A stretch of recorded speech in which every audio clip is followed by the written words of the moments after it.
954. Now, we all know about the term how the other half live. Well, this is how the other half of 1% live. Super yachts. They are bigger than big boats with plenty of bedrooms and staircases and pools inside and out. But believe it or not, because of the financial times that we are in, super yachts have never been cheaper. So let us all dream for a moment about what it would be like to own one of these super yachts.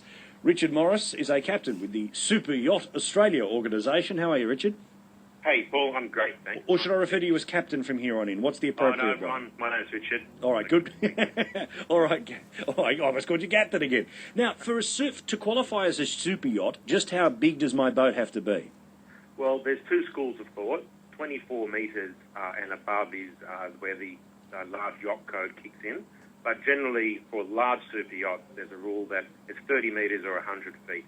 We've got to remember that that's for a luxury vessel with a permanent crew as well. So I have to have people on the boat. It has to be of those sizes, and generally it's considered to be more than 10 million US, isn't it? Yeah, that's the rule. They're the highest level of marine craftsmanship to build and to operate.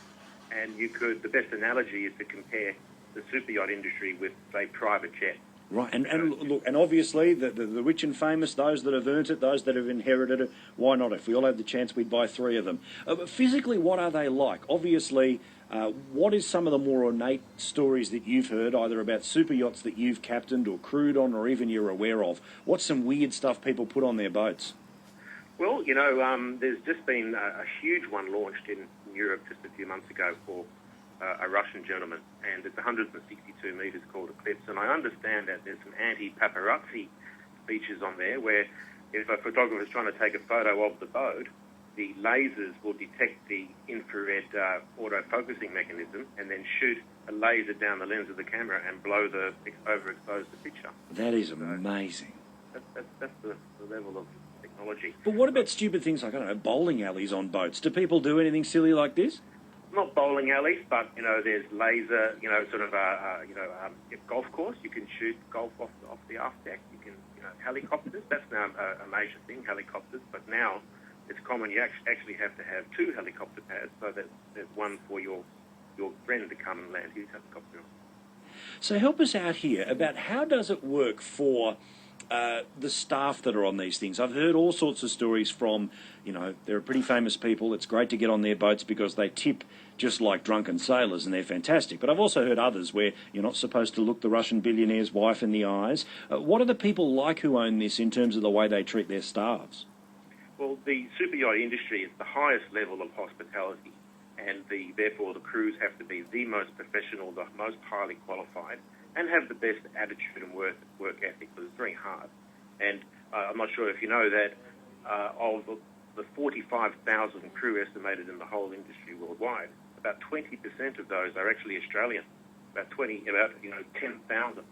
And that means that there's more Australians working right now on a super yacht somewhere in the world than there is in the rest of the Australian, the marine industry worldwide combined. Wow. Now, including the Royal Australian Navy. So it's a major sort of employer for Australian seafarers. Well, now, what about issues to do with fuel? If I wanted to take a super yacht from Sydney up to the Whitsundays or something like that, how much money would it cost? Well, it depends on how fast you go and the type of the yacht, but, a lot of these yachts are... Imagine big and fast, Richard. I don't own a super yacht to travel at 2 knots. Well, maybe, you might start looking at $10,000 for the trip up to Hamilton Island. Wow. That's not, we're talking 100 tonnes or 200 tonnes of ship you're actually moving. Now, also, there's suggestions around today that because of the Australian dollar, a lot more people in Australia are actually buying these things. Are you starting to see that on the docks around, Double Bay and all the rest of it? Absolutely. I mean, the number of Australians who own a super yacht has tripled in the last 5 years. And now Australia's surging dollar and the depressed US economy has created a once-in-a-generation opportunity for rich Australians to purchase a super yacht at prices that are just unbelievable. For instance, you can pick up a 50-metre super yacht called La Naturelle B in the south of France, a fantastic yacht, nothing wrong with it. Was on the market for $22 million just 2 years ago. You could pick that up for about $6 million. Well, can you put a bid in for me and I'll get back to you with the money? Let's go halves. Yeah. Let's go halves on the biggest IOU ever. See you, Richard. Lovely to talk to you. Great, thanks very much indeed. Richard Morris, he is a captain with Superyacht Australia. Fascinating bloke, and good to know that about the number of Australians. There are more Australians working on superyachts than are actually part of our Navy. That's incredible.